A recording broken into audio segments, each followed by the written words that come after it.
Chapter 2 Necessity of a Guru. Hemadpant thought that he was not a fit person to undertake the work.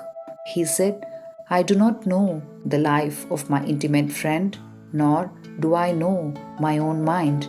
Then, how can I write the life of a saint or describe the nature of incarnations which even the Vedas were unable to do? One must be a saint himself before he could know other saints. Then, how can I describe their glory? To write about the life of a saint is the most difficult. One may as well measure the depth of the water of the seven seas or enclose the sky with cloth. I knew this was the most venturous undertaking which might expose me to ridicule. I therefore invoked Sai Baba's grace.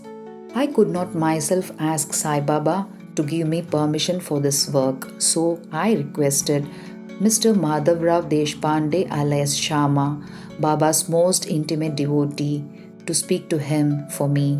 He pleaded for my cause and said to Sai Baba, This Anna Sahib wishes to write your biography, so don't say that you are a poor begging fakir, that there is no need to write. Instead, if you agree and help him, your grace will accomplish the work. Without your consent and blessings, nothing can be done successfully. When Sai Baba heard this request, he was moved and blessed me by giving me his Udi and placing his boon-bestowing hand on my head, saying, Let him make a collection of my stories and experiences and keep notes and memos. I will help him.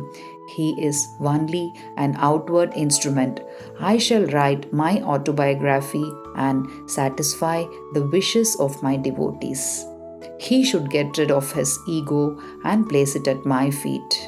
He who acts like this in life, I help the most. And about my life stories, I serve him in his house in all possible ways. When his ego is annihilated and no trace of it remains, I myself shall enter into him and shall write about my own life. Hearing my stories and teachings will create faith in devotees' hearts, and they will easily get self-realization and bliss. Let there be no insistence on establishing one's own view, no attempt to refute others' opinions, and no discussions of pros and cons of any subject. The word discussion reminded me of my promise to explain the story behind my receiving the title of Hemadpant. And now I shall relate this story. I was very friendly with Kaka Sahib Dikshit and Nana Sahib Chandorkar. They pressed me to go to Shirdi and receive Baba's darshan, and I promised them to do so. But something happened meanwhile which prevented me from going to Shirdi. The son of a friend fell ill. My friend tried all possible means, physical and spiritual, but the fever would not abate. At length, he got his guru to sit by the side of his son's bed, but this too was of no avail. Hearing this, I thought, what is the utility of the guru if he could not save my friend's son? If the guru can't do anything for us, why should I go to Shirdi at all? Thinking in this way, I postponed my Shirdi trip. But the inevitable must happen, and it happened in my case as follows. Mr. Nana Sahib Chandorkar was going on tour to Basayan. From Tana, he came to Dadar and was waiting for a train bound for Basayan. In the meanwhile, a Bandra local train arrived. He sat in it and came to Bandra, sent for me, and took me to task for putting off my Shirdi trip. Nana's argument for my Shirdi trip was convincing and delightful, and so I decided to start for Shirdi the same night. I packed my luggage and started for Shirdi. I planned to go to Dadar and from there to catch the train for Manmad, and so I booked a ticket to Dadar and sat in the train. As the train was about to start, a Mohammedan man came hastily to my compartment and, seeing all my paraphernalia, asked me where I was going. I told him my plan. He then suggested that I should go straight to Boribandar and not get down at Dadar, for the Manmad mail did not stop at Dadar at all. If this miracle had not happened, I would not have reached Shirdi the next day as desired, and many doubts would have assailed me.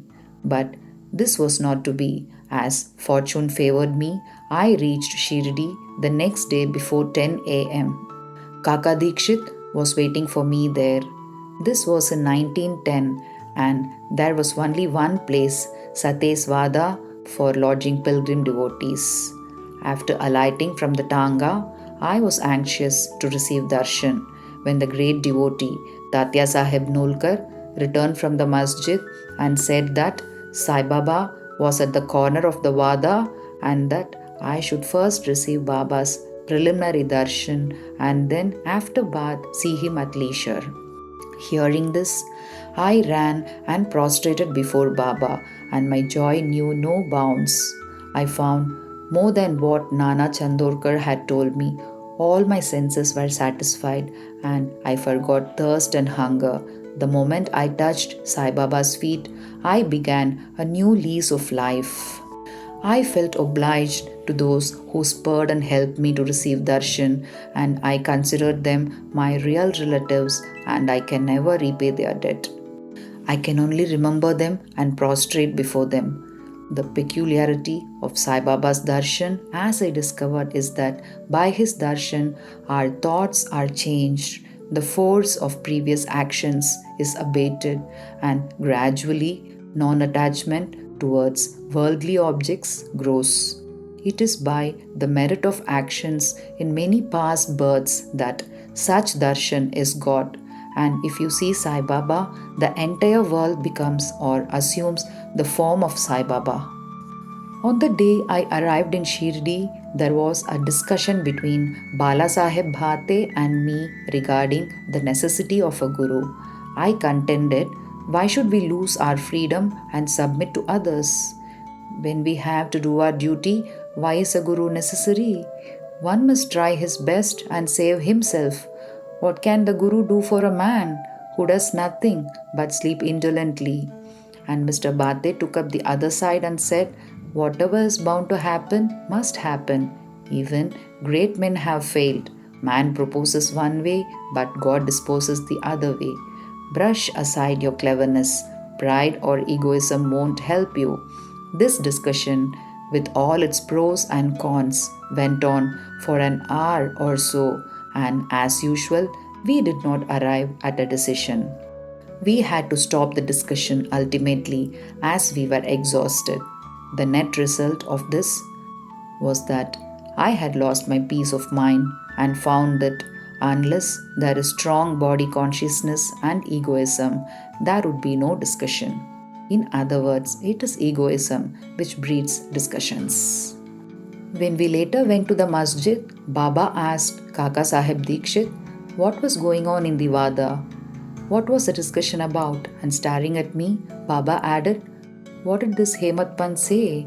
Hearing these words, I was very much surprised since the masjid was at a considerable distance from Sathe's Wada where the discussion happened. How could Baba know about our discussion unless he is omniscient and the inner ruler of us all? I began to think why Sai Baba should call me by the name Hemadpant. This word is a short version of the name Hemadripant. Hemadripant was a well-known minister of the kings Mahadev and Ramadev of Devgiri of the Yadav dynasty. He was very learned, good-natured and the author of good works. But I was quite the opposite, an ignoramus and of dull mediocre intellect. So I could not understand why the name or title was conferred upon me, but thinking seriously about it, I thought that the title was a dart to destroy my ego so that I would always remain meek and humble. It was also a compliment paid to me for my skill in the argument. When we look at things in retrospect, we know that Baba's calling Mr. Dabholkar by the name Hemadpant was significant and prophetic.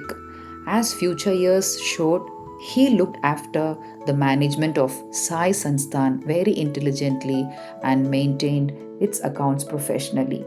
He was also the author of such a good work, the Sai Satcharitra, which deals with important spiritual subjects such as jnana, bhakti, dispassion, self surrender, and self realization. Hemadpant has left no note or memo about what Baba said regarding this subject, but Kaka Sahib Dikshit has published his notes regarding this matter. The day after Hemadpant's first meeting with Sai Baba, Kaka Sahib went to Baba and asked whether he should leave Shirdi. Baba said yes. Then someone asked Baba where to go. Baba replied, high up. Then the man asked, how is the way? Baba said, there are many ways leading there. There is one way from here too. The way that begins here is difficult. There are tigers and wolves in the jungle on the way. Kaka Sahib then asked Baba, what if we take a guide with us? Baba answered, then there is no difficulty. The guide will take you straight to your destination, avoiding wolves, tigers, and ditches on the way. If there is no guide, there is the danger of your being lost in the jungle or falling into ditches. Mr. Dabholkar was present on this occasion and he thought that this was the answer Baba gave to the question about whether a guru was necessary. Thus, he took the hint that no discussion of the question whether man is free or bound is of any use in spiritual matters. On the contrary, real Paramartha is possible only as a result of the teachings of the Guru.